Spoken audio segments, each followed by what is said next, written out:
दोस्तों नमस्कार। आज 9 मई 2024 में आप लोगों के बीच में फिर प्रस्तुत हूँ कुछ विशेष बात करने के लिए, भुगतान संबंधी चर्चा करने के लिए, भुगतान के लिए क्या करना है और हमें किस तरह की तैयारी करनी है उस संदर्भ में चर्चा करने के लिए, और कुछ और भी कंपनियों से संबंधित जानकारी देने के लिए आप लोग आज के इस एपिसोड में बने रहिएगा शुरू से अंत तक। और पूरा वीडियो जब सुनेंगे तब आपको समझ में आएगा कि भुगतान के प्रति कौन सा मशवरा हुआ। इसलिए आपसे निवेदन है, खासकर मैं अपने कार्यकर्ता साथियों से, अभिकर्ता साथियों से ज़रूर निवेदन करूंगा कि वीडियो को ध्यानपूर्वक सुना करें। कोई बात जब समझ में ना आए तो फ़ोन किया करें, वीडियो के माध्यम से ही पूरी जानकारी लेने का प्रयास करें। और कार्यकर्ता साथी फ़ोन कर सकते हैं, फ़ोन नंबर मैंने तमाम वीडियो में डाल रखा है, आप कर सकते हैं। तो जिन साथियों ने अभी तक हमारे चैनल को सब्सक्राइब न किया हो वो सब्सक्राइब कर लें। सब्सक्राइब करना बहुत ज़रूरी होता है, ये एक दूसरे तक वीडियो पहुंचाना भी ज़रूरी होता है, शेयर करना जिसको कहते हैं। ये दोनों काम बहुत ही आवश्यक हैं। और कमेंट भी कर दें, लाइक भी कर दें। तो साथियों, हम आपको बता दें कि देश के करोड़ों निवेशकों का जो भुगतान फंसा है उसमें से सरकार की देन है कि अभी तक जो सरकार के द्वारा बनाया गया कानून बट 2019 के तहत भुगतान की बात की है और उसमें टाइम बाउंड वाली भी बात है और प्रत्येक वीडियो में बताया भी जाता है। तो आज मैं बता दूं आपको ये भुगतान ना होना ये सरकार की देन है। इसके आगे मैं विस्तार से चर्चा करता हूं। पहले थोड़ा सा कंपनियों के प्रति थोड़ी सी चर्चा कर दूं। तमाम लोगों के फ़ोन आए थे, तो साथियों मैं कंपनियों के प्रति चर्चा करना चाहूँगा। हालांकि कल मदन लाल आज़ाद जी ने अपने वीडियो में कंपनियों के प्रति कैसे एजेंट, क्या कंपनी, इस संदर्भ में चर्चा किया था, बहुत अच्छी जानकारी दिया था। उसी संदर्भ में मैं भी थोड़ा सा प्रकाश डाल रहा हूँ, समझने का प्रयास करिएगा कि भुगतान की बात करते हैं। कंपनी साथियों, तरह तरह की कंपनियाँ थी, ठगों ने तरह तरह के हथकंडे अपनाए जनता को लूटने के लिए। कोई कंपनी थी फाइनेंस जगत का नाम लेकर के आई, और तमाम कंपनी प्रोजेक्ट बेस के नाम से आई। बहुत सी कंपनियां रियल एस्टेट के नाम से आई, प्रोडक्ट सेल के नाम से आई, मतलब तरह तरह की कंपनियां थी। और सबका रूल ऑफ रेगुलेशन जो है वो सरकार ने अलग अलग तय कर रखा।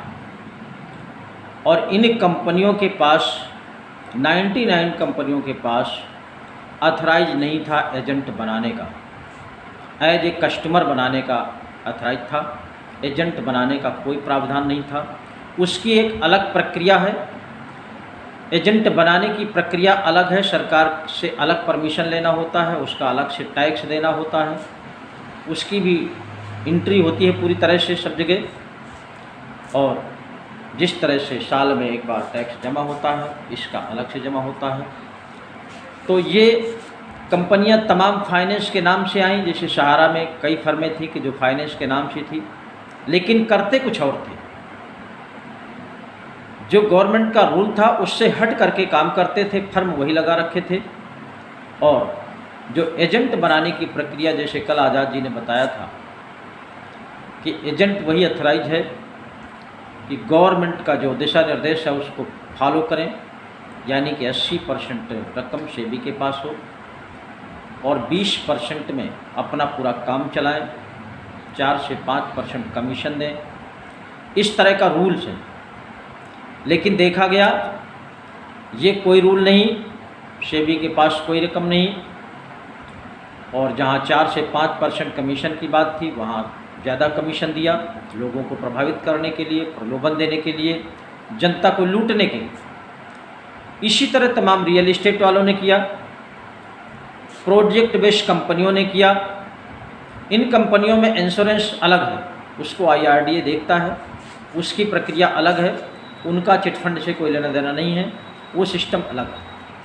तो इस तरह से कंपनी के ठगों ने लूटा है कि कागज़ में कुछ और था, प्रैक्टिकल में कुछ और था, और उसका रिन्यूअल कराने के लिए कागज़ के माध्यम से होता है, कागज़ कंप्लीट रखते थे और डोनेशन चलता है, सब जगह डोनेट करते थे विभाग को और रिन्यूअल करा लेते थे। इस तरह से 50 साल से कंपनियों ने देश की जनता को लूटने का काम किया है और ये देन सरकार की रही है, चाहे किसी की भी सरकार रही हो, ये सरकारों की देन रही है लुटवाने में। आज भी वो प्रक्रिया बंद नहीं है। इन कंपनियों को बैन करने के बाद भी देश के प्रधानमंत्री ने जो बोला है कि 3 लाख कंपनियों पर मैंने बैन लगा दिया है, बैन तो लगा दिया है, लेकिन नई कंपनी उत्पन्न ना हो उस पर कोई भी अभी तक नई प्रक्रिया जारी नहीं किया है। तो ठगों ने फिर दूसरा दांव खेलना शुरू कर दिया। नई कंपनियों का फर्म रजिस्ट्रेशन करा करके और नए ढंग से बिजनेस करना शुरू कर दिया और पुराने एजेंटों को इस तरह से प्रभावित करते हैं कि आप इस फर्म में एजेंट बनिए, इस फर्म में पैसा जमा कराइए और कुछ दिन के बाद आपका जो पुराना वाला बैलेंस है वो आपका भुगतान होना शुरू हो जाएगा। इस तरह से फिर से एजेंटों को प्रलोभन दे करके नई कंपनी का जन्म दे करके उसमें फिर से फंसाने का काम किया है। हम लोगों ने वीडियो के माध्यम से सबको सतर्क रहने की बात कही है। जनता से भी कई बार अपील किया गया है कि अब किसी भी कंपनी में अगर आप अपना पैसा जमा करते हैं तो निश्चित रूप से आप स्वयं के जिम्मेदार होंगे। उन एजेंटों से भी मैंने कई बार निवेदन किया है कि अभी तक जो इन चिटफंड कंपनियों में काम किया, अपने विश्वास में लोगों का पैसा जमा कराया, वो तो डूब गया, एक तरह से मिला नहीं, लोग परेशान हैं और फिर से आप कंपनियों में फिर से गारंटी लेकर के लोगों का पैसा जमा कराने का काम कर रहे हैं। ये निश्चित रूप से अपने पैर में कुल्हाड़ी मारने का काम कर रहे हैं। साथियों, जो पैसा फंसा है देश के लगभग 50 करोड़ लोगों का विभिन्न कंपनियों में जो पैसा फंसा है, इसका भुगतान कराने के लिए अभिकर्ता साथियों का आगे आना बहुत ज़रूरी है। अन्यथा की स्थिति में आप लोग भविष्य में किस तरह का संघर्ष झेलेंगे, किस तरह की यातनाएं मिलेगी, किस तरह का जीवन आपका व्यतीत होगा, ये आप भली भांति जानते हैं। क्योंकि एजेंट हैं, एजेंट देश में बहुत बड़ा चालाक माना गया है और सरकारों के जो भी जितने भी काम हैं लगभग बिना एजेंट के होते भी नहीं। कोई भी काम बिना एजेंट के कोई काम नहीं होता है। लेकिन इन चिट फंड कंपनियों ने अपने द्वारा बनाए गए एजेंट अभिकर्ता को, जबकि लीगल नहीं है, लीगल एजेंट कोई नहीं है, ऐसा कोई प्रोसेस नहीं था कंपनियों के पास, फर्जी तरीके से सोसाइटी बना करके उस सोसाइटी का मेंबर का सेल्फ कार्ड दे करके आपको एजेंसी का नाम दे दिया, एजेंट बना दिया। बल्कि 99% एजेंट सबसे पहले अपनी गाढ़ी कमाई को वहाँ कंपनियों में गंवा दिया है, अपनी पहले पूंजी लगाई है। ऐसा वो लोग सिखाते थे ठग लोग कि आप अपना पैसा जब जमा करेंगे और वही रसीद दूसरे को बताएंगे कि मेरा भी इस कंपनी में जमा है, तो लोग आपका विश्वास करेंगे।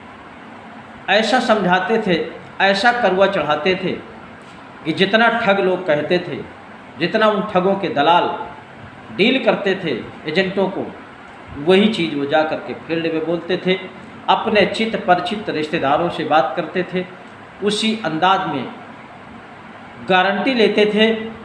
और स्थिति ये पैदा हो गई कि आज एजेंट ना घर का रहा, ना घाट का रहा, न कोई परिवार बचा, न कोई रिश्तेदार बचा, न कोई गांवदारी बची, न मोहल्लाबाजी बची।